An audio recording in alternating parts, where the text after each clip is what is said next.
अस्सलाम वालेकुम। आज हम उम्मीदों पे बात करेंगे। तो चलिए हम उम्मीदों की शुरुआत करते हैं। तो अपने ही लिखे हुए एक शेर से कर देते हैं।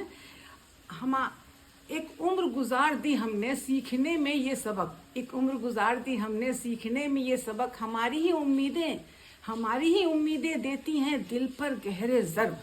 इसका मतलब हम जो तकलीफ में रहते हैं, ज़्यादातर मुस्तकिल तकलीफ में रहते हैं, सिर्फ अपनी उम्मीदों की वजह से दर्द में रहते हैं।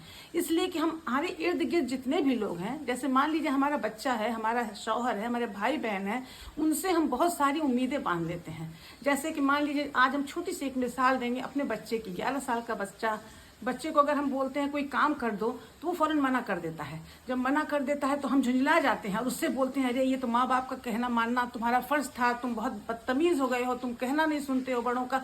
ऐसे करके हम अपना मूड खुद ही खराब कर लेते हैं। तो उससे हमें कुछ फायदा तो होता नहीं। उससे क्या होता है कि हम फिर दूसरों पे गुस्सा करते हैं। ये मेरे पूरे दिन हमको इसको कैरी करना पड़ता है। एक छोटी सी मामूली सी बात थी जो हमने उम्मीद लगा ली थी अपने बच्चे से, तो ये कोई बहुत बड़ी बात नहीं थी। तो इसके लिए हमें क्या करना होगा? हमें ये करना होगा कि हमें बात तो बोलनी है, अपना काम भी करवाना है। तो बच्चे से अब उस दिन हमें खामोश हो जाना है, लेकिन अगले दिन हमें फिर प्यार से बोलना है, बेटा ये काम कर दोगे? तो वो नहीं करने में थोड़ा सा कुछ आएगा। मान लिया उस दिन भी मना कर दिया, लेकिन वो किसी ना किसी दिन ज़रूर करेगा, वो ठीक हो जाएगा। लेकिन जब आप गुस्सा करते हैं तो वो उसके सर पे गुस्सा आ जाता है। वो बच्चा है, नहीं समझता है और आपको परेशान करके खुश भी होता है। तो दोनों बातें होती हैं। तो चलिए इसी बात पे हम बात करने जा रहे थे कि उम्मीदों पे। उम्मीद अगर हमें लगानी है तो अपने रब से लगानी है। बस मेरा रब ही है जो हमारी उम्मीदों पे खरा उतरेगा।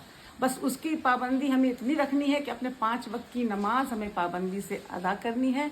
अपने फ़र्ज़ पे पैनी नज़र बना के रखनी है कि हमारा फ़र्ज़ कोई छूट ना जाए। हमें अपने फ़र्ज़ पूरे करने हैं और बस अपना काम करना है। उसने बोला है, रिस्क देने का वादा किया है, लेकिन उसके लिए उसने ये नहीं कहा है कि आप काम ना करें, आप अपने तदबीर पे काम ना करें, आप अपने काम पे ना जाएं। घर बैठे बैठे रिस्क नहीं मिलता किसी को, मेहनत करनी होती है।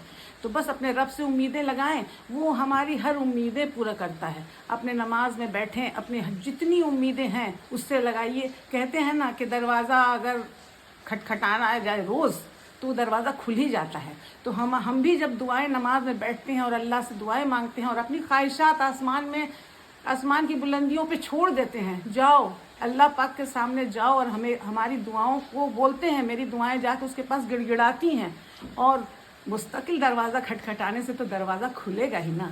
अल्लाह पाक भी हमारी दुआएं सुनता है और सुनेगा। उसने वादा फरमाया है। बस हमें अपने नमाज की पाबंदी करनी है और ऐसी अपनी दुनियावी कामों में भी हमें ऐसे ही अमल करना है कि हमें गुस्सा नहीं करना है, हमें अपना मिजाज ख़राब नहीं करना है, अपने ऊपर काम करना है और हमें सबसे काम लेना। हमें किसी को बख्शना भी नहीं है, हमें किसी को छोड़ना भी नहीं है कि सबके फ़र्ज़ अदा करवा के रहूँगी, ये मैंने सोच रखा है। तो वो तो करना ही करना है, लेकिन कौन सी लैंग्वेज समझता है ये भी हमें समझना होगा। चलिए तो आज से हम अपनी उम्मीदों पे काम करेंगे। उम्मीद तो हम किसी से नहीं लगाएंगे, अपने रब से लगाएंगे और इंशाअल्लाह वो मेरी सारी उम्मीदें पूरा करेगा और करता है और करता रहेगा इंशाअल्लाह।